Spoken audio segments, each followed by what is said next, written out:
Hello class, I'm Warogoro Maina and this is BCH3211 Unit Operations 2 where we look at mass transfer and its operations.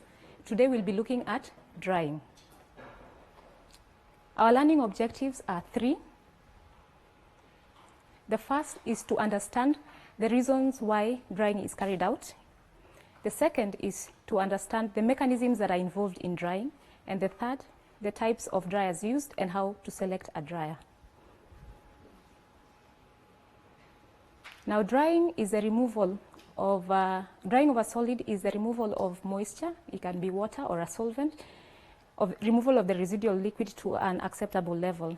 Drying can be the last part in a process where the material will be ready for packaging, or it can also be part of a process that will follow up to another process. Now, water is normally removed thermally, but in some cases where you have a lot of water, it can be removed mechanically using filters or centrifuges, but we're going to focus more on thermal removal of moisture. Now, let's look at the reasons for drying materials. The first is to produce a free-flowing material.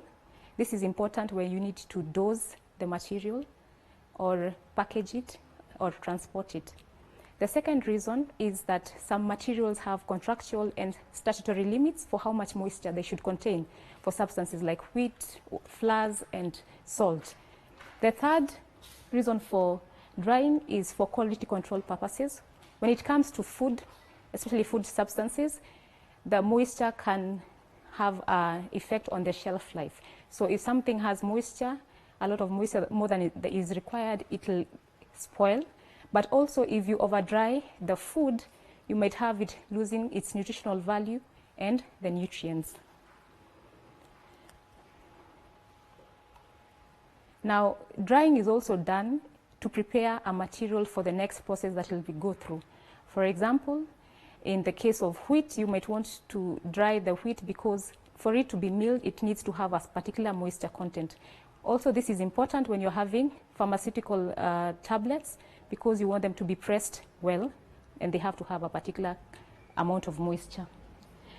And when it comes to substances like materials like textiles, you need them to be dried so that you prevent growth of mildew and bacteria. And the last reason, last but not least, is to make a particle of a particular size and shape, as is seen in spray drying. Now, the feeds in a dryer are varied. You can have pastes, solutions, solids, which are in particulate, or they can have cakes that have come from filters, bricks, textiles, paper, the list goes on and on. Energy requirements in drying. Drying is an energy-intensive process. It requires a lot of energy. First, you need to raise the temperature of the feed, raise the temperature of the liquid in the feed to its boiling point, and the highest amount of energy is used to evaporate the liquid. Now, that is the latent heat of vaporization. For water, to raise the temperature of water from 15 to 100 degrees is about 354 kilojoules. To evaporate the same amount, the 1 kg of water will be about 7 times that energy. Now, the heating mechanisms involved in drying are 3: conduction, convection, and radiation. In convection, you have a heated gas that comes in direct contact with the material, heating the material and carrying off the moisture. In conduction, you have indirect contact between the heating, what is causing the heating and the material, so that the material is on a metal surface which transfers the heat. And then in radiation, you use electromagnetic waves. This includes infrared drying and dielectric drying. So the radiation can be penetrating or non-penetrating. You can also have a dryer that combines various types. Now, there are a variety of dryer types in the market, and that is because, one, products are different and will require different drying times. The product quality that you require might also be different. And the third is that some materials need to be treated gently, others can be handled roughly, others can only withstand low temperatures, while others can withstand high temperatures. So as a continuation of that, we'll look at the classification of the dryers.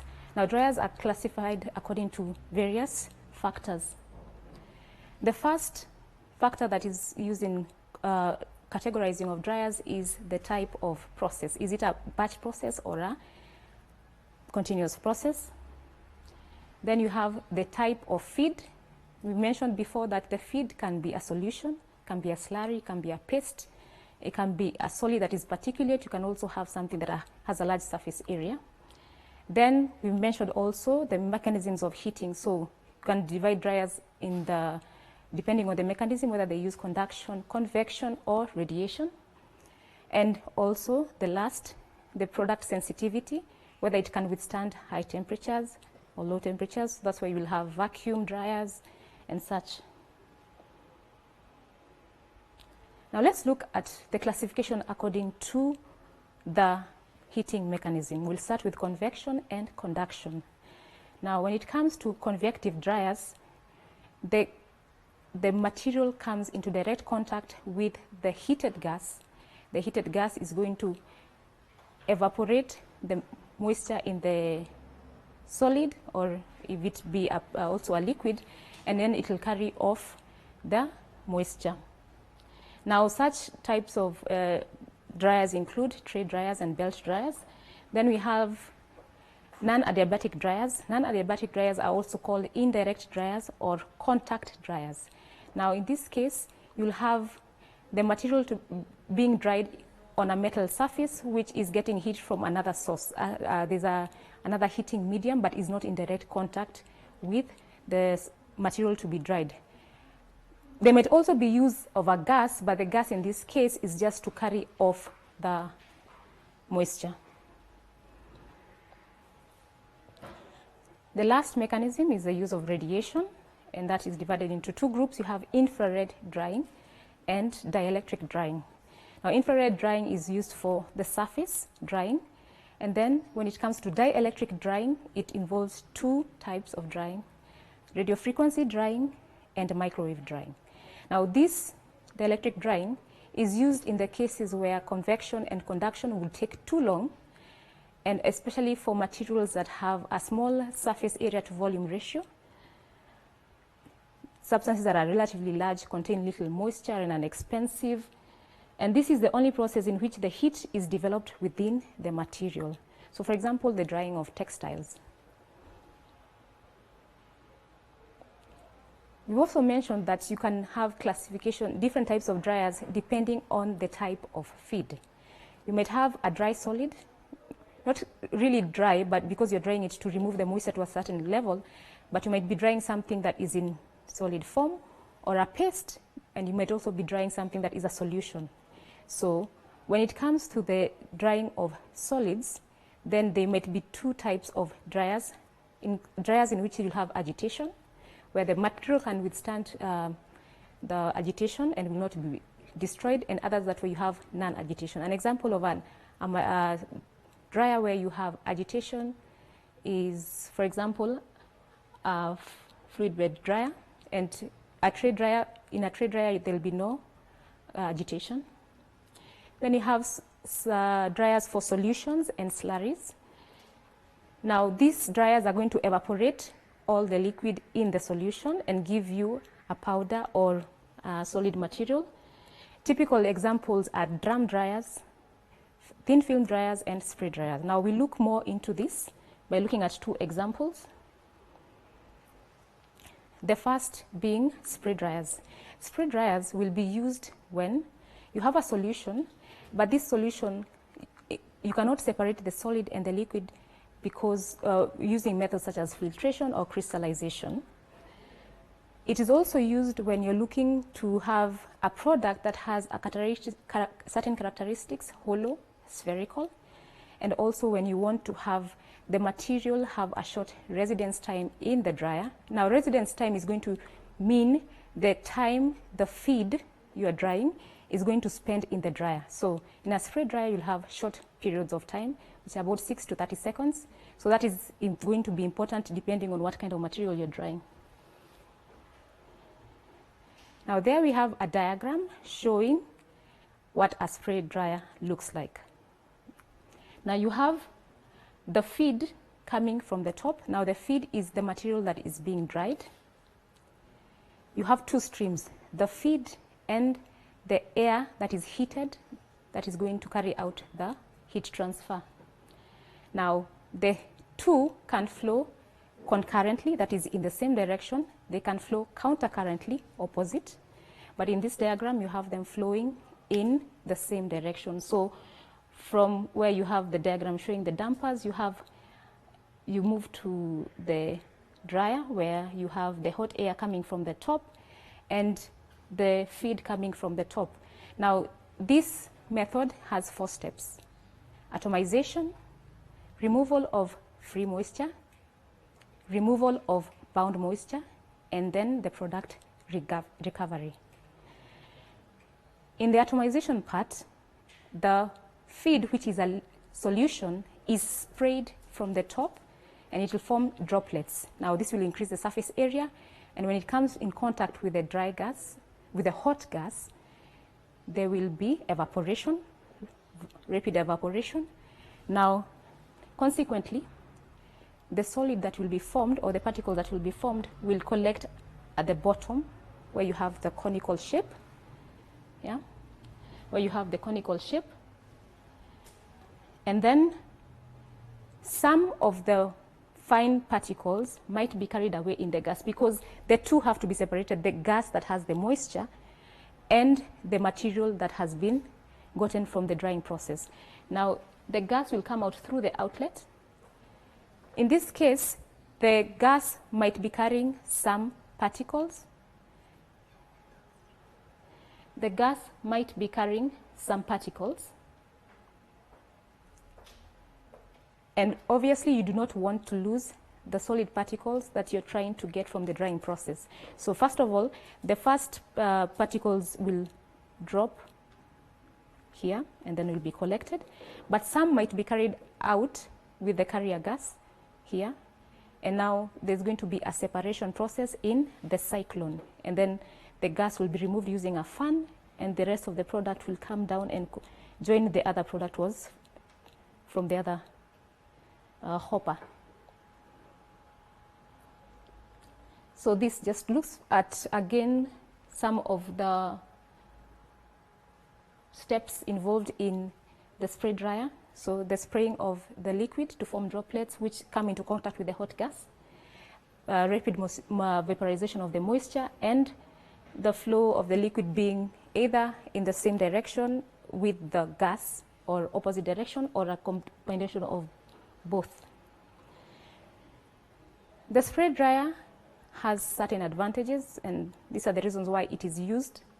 First, the residence time, or the time that the feed is going to spend in the dryer, is going to be very short. That's about 3 to 6 seconds if that is going to be a concurrent dryer, and 25 to 30 seconds if the two are going to flow in opposite directions. This is especially important for substances that are sensitive to heat, because even though they'll be subjected to heating, the heating will only take place for a short period of time. Then the particles it produces are hollow, spherical, and this is going to be important in some industries, for example, detergents and ceramics. Now these particles are going to flow well, and that is important when you're using them in machines where you need to feed them so that they do not stick on the sides of the machine. Now spray drying can also be used as a step in increasing the size of particles. So you might have a powder or particles that are small in size, but you want to increase their size. So you form a solution, constitute a solution of the particles, and then use a spray dryer to increase the size. When you have bigger particles, then there's less there's less dust formation. And remember, when dust is formed, you lose your powder.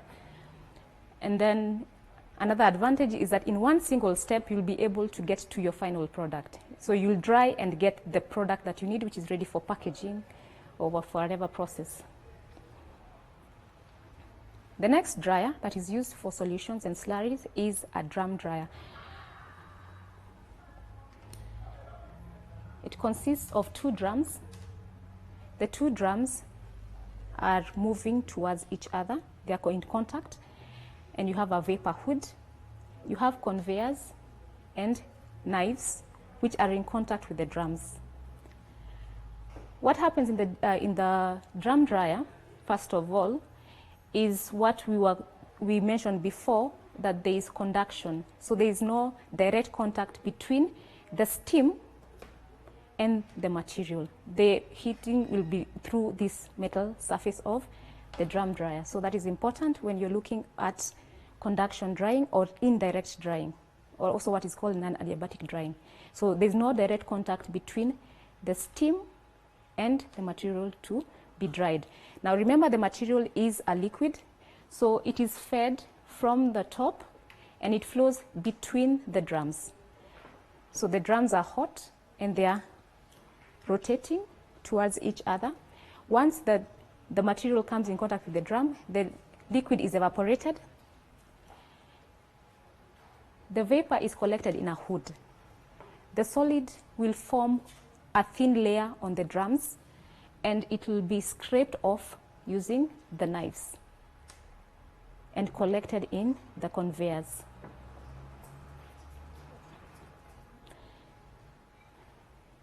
So once again, the mechanism of heating is conduction. This method is not suitable for salts that are not fully dissolved in the solution, or solids that are going to form very abrasive particles, because they are going to create a lot of friction and pressure on the drums.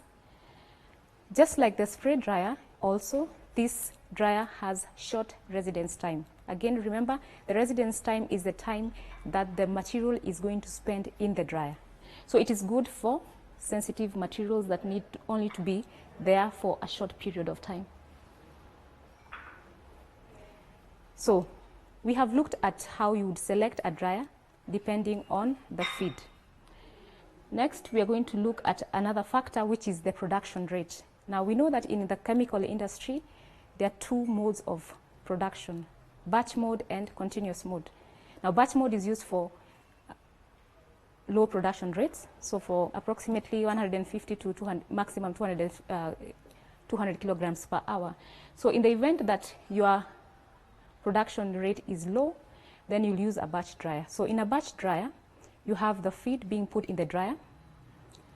The drying process takes place, and once it's complete, the feed or the product is removed from the dryer. So another example of batch dryer is a vacuum dryer. For higher rates, you'll have continuous dryers. So continuous dryers include continuous fluid bed dryers. Continuous meaning that the feed is going to enter the dryer and leave the dryer continuously. So you're going to have continuous input and continuous output. Now, another factor to consider is the thermal sensitivity of the product. In that case, if you have something that is very sensitive to temperatures, high temperatures, then you have two things to consider. If it can be subjected to high temperatures, you can try and limit the number, the time that it's exposed to the heat. Another thing is to completely to use lower temperatures, where you use, for example, in vacuum dryers. So you can shorten the residence time or subject the material to low temperatures. Now let's look at vacuum drying, which you've mentioned that most of the time takes place in batch mode. Now, vacuum dryers are used when the production rates are not very high. First of all, the vacuum dryers tend to be quite expensive because of the construction. They have very thick walls. They're used for heat-sensitive substances, where basically you will subject the material to a maximum of about 30 degrees centigrade. You will also use it in the event that whatever the material you're drying or the vapor that is going to come out of it is toxic. So anything hazardous, because that is a closed system.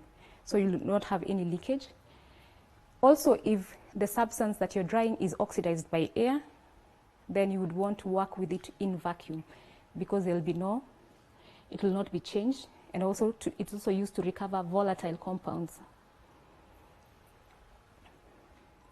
Special drying techniques.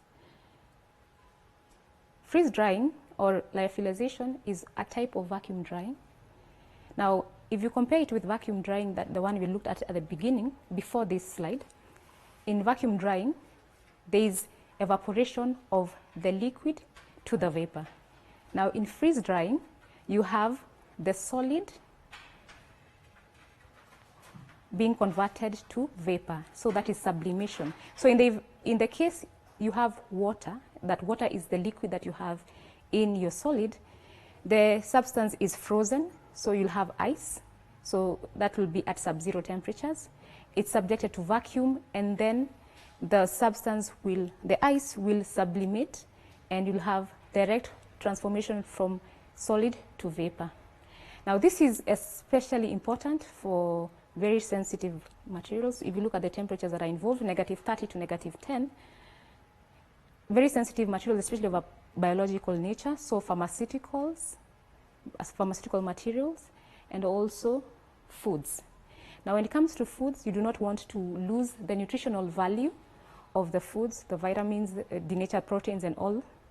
And also, you want a food to retain its taste, its texture, flavor. So there will be a difference in the taste of, for example, instant coffee that has been freeze-dried and coffee that has been spray-dried.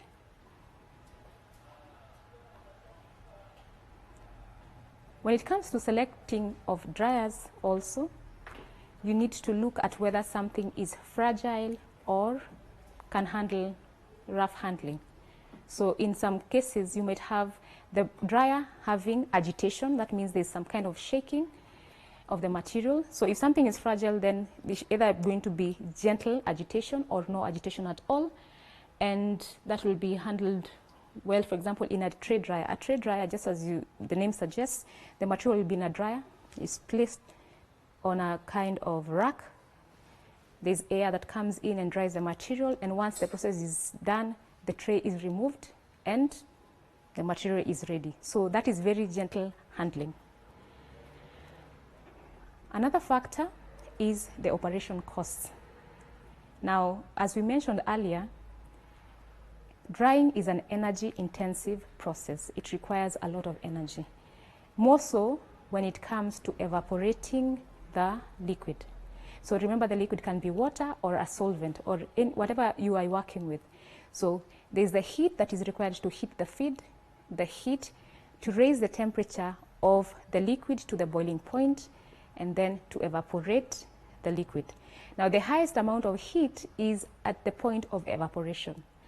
So this is going to have a cost to it, the fuel cost, and also the capital cost of purchasing the equipment, and then labor costs.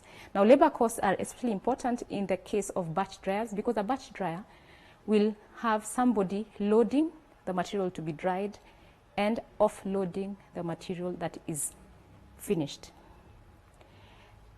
Generally, adiabatic dryers, or what we call convective dryers, where you have direct contact of the gas and the solid or whatever is being dried, tend to be cheaper.